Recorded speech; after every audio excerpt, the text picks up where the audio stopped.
Un nouvel an dans la douleur pour les chrétiens coptes d'Égypte après l'attentat à la bombe qui a fait au moins 23 morts et 97 blessés samedi dans une église d'Alexandrie.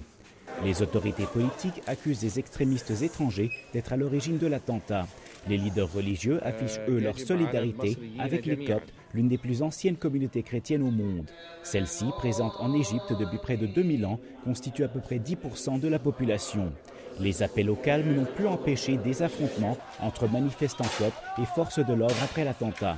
Les chrétiens se disent depuis des années victimes de menaces extrémistes et de discrimination de la part de la majorité musulmane. Certains ont montré leur colère face à ce qu'ils appellent le laxisme des autorités qui promettent pourtant de mieux protéger leurs lieux de culte. Le calendrier copte fixe Noël au 7 janvier. Cette année, les Coptes attendent cette date dans la crainte.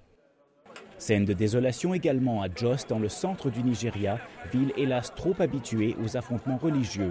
La secte musulmane Boko Haram a revendiqué les attentats à la bombe qui ont fait près de 80 morts la veille de Noël. Le président Goodluck Jonathan accuse également Boko Haram d'avoir perpétré un attentat qui a fait 4 morts et 26 blessés le 31 décembre à Abuja, la capitale.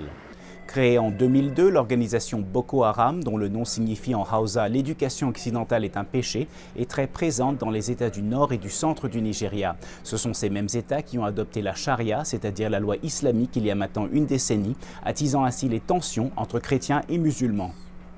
La secte s'est fait connaître par des assassinats ainsi que des raids sur les symboles de l'autorité laïque. Prisons, commissariats de police et écoles dans le centre et le nord du Nigeria. Elle exige la fin de tout enseignement d'inspiration occidentale dans les écoles. Boko Haram poursuit ses activités malgré la mort l'année dernière de son fondateur Mohamed Youssouf suite à des affrontements avec la police. Les violences religieuses au Nigeria ont fait des milliers de morts ces 10 dernières années. Robert Daguillard, La Voix de l'Amérique à Washington.